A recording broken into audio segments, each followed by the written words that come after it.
जलवायु। अभी हम लोग इस पाठ का अभ्यास कर रहे हैं, तो चलिए आगे बढ़ते हैं।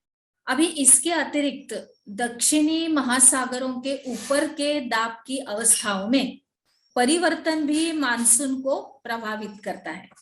तो किस तरह से करता है वो देखते हैं। सामान्यतः हम लोग देखेंगे तो जब दक्षिण प्रशांत महासागर के उष्ण कटिबंधीय पूर्वी भाग में उच्च दाब होता है, तब हिंद महासागर के उष्ण कटिबंधीय पूर्वी भाग में निम्न दाब होता है। लेकिन कुछ विशेष वर्षा में वायु दाब की स्थिति थोड़ी सी विपरीत हो जाती है। जैसे हम लोग बोलते हैं कि दाब की अवस्था में इस नियतकालिक परिवर्तन को दक्षिणी दोलन के नाम से जाना जाता है। डार्विन उत्तरी ऑस्ट्रेलिया यानी हिंदी महासागर 12:30 दक्षिण और 131 पूर्व तथा तहिती प्रशांत महासागर 18 दक्षिण 149 और पश्चिम के दाब के अंतर की जो गणना है वो मानसून की तीव्रता के पूर्वानुमान के लिए की जाती है। अभी अगर दाब का अंतर ऋणात्मक है तो इसका अर्थ होगा कि औसत में कम तथा विलंब में आने वाला मानसून। एलिनिनो दक्षिणी दोलन से जुड़ा हुआ एक लक्षण है। यह एक गर्म समुद्री होता है जो पेरू की ठंडी भाग के स्थान पर प्रत्येक 2 या 5 वर्ष के अंतराल में पेरू तट से होकर बहती है। दाब की अवस्था में परिवर्तन का संबंध एल निनोस में से होता है, इसलिए इस परिघटना को एनसो यानी कि ENSO यानी एल निनो दक्षिणी दोलन कहा जाता है। मानसून का आगमन एवं वापसी किस तरह से रहती है हम लोगों को तो मालूम है। हमारे देश के लिए मतलब हम लोग वही तो पढ़ाई कर रहे हैं। व्यापारिक पवनों के विपरीत मानसूनी पवनें नियमित नहीं है, लेकिन ये स्पंदमान प्रकृति की होती है। जैसे कि उष्ण कटिबंधीय समुद्रों के ऊपर प्रवाह के दौरान ये विभिन्न वायुमंडलीय अवस्थाओं से प्रभावित होती है और मानसून का समय जून से आरंभ होकर मध्य सितंबर तक यानी 100 से 120 दिनों के बीच ही होता है और इसके आगमन के समय सामान्य वर्षा में अचानक वृद्धि हो जाती है तथा लगातार कई दिनों तक यह जारी भी रहती है और इसे मानसून प्रस्फोट यानी फटना कहते हैं तथा इसे मानसून पूर्व बौछारों से पृथक किया जा सकता है। सामान्यतः हम लोग देखेंगे तो जून के प्रथम सप्ताह में मतलब पहले हफ्ते में मानसून भारतीय प्रायद्वीप के दक्षिणी छोर से प्रवेश करता है और इसके बाद यह 2 भागों में बंट जाता है। एक तो अरब सागर शाखा एवं बंगाल की खाड़ी शाखा।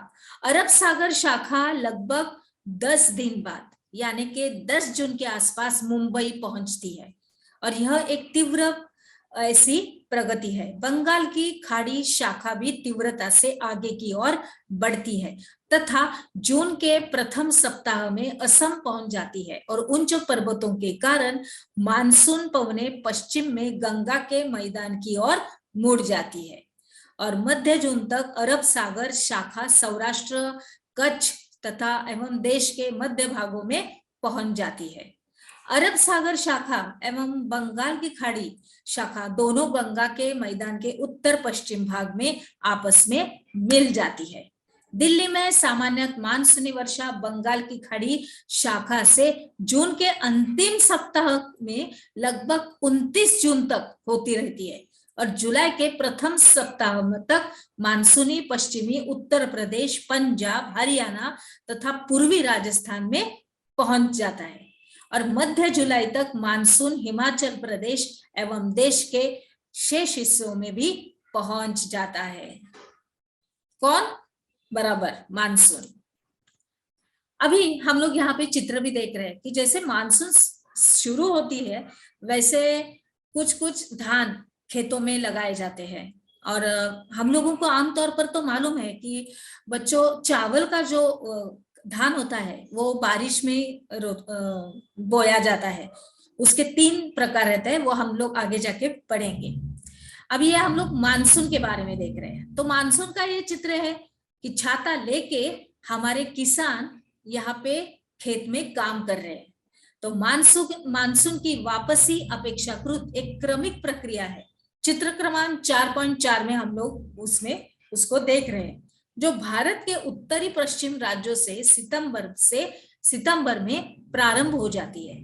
मध्य अक्टूबर तक मानसून प्रायद्वीप के उत्तरी भाग से पूरी तरह पीछे हट जाता है और प्रायद्वीप के दक्षिणी आधे भाग में वापसी की गति तीव्र हो जाती है और दिसंबर के प्रारंभ तक देश के शेष भाग से मानसून की वापसी हो जाती है।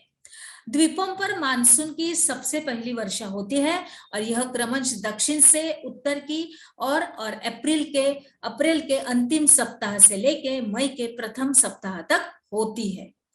मानसून की वापसी भी क्रमश दिसंबर के प्रथम सप्ताह से जनवरी के प्रथम सप्ताह तक उत्तर से दक्षिण की ओर होती है और इस समय देश का शेष भाग शीत ऋतु के प्रभाव में होता है।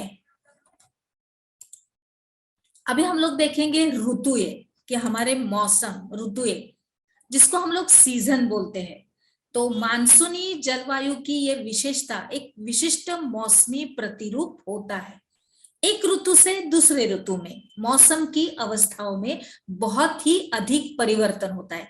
विशेष करके देश के आंतरिक भागों में ये परिवर्तन अधिक मात्रा में परिलक्षित होते हैं।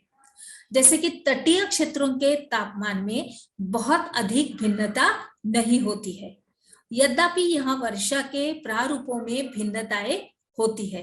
अगर आप अपने क्षेत्र में कितने प्रकार की ऋतुओं का अनुभव करते हैं, तो भारत में मुख्यतः 4 ऋतुओं को पहचाना जा सकता है और ये ऋतु इस प्रकार से है।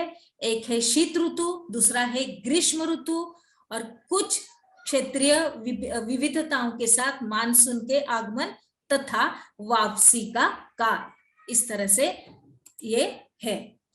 हमने क्या सीखा इस विभाग के सबसे आखिरी पड़ाव में?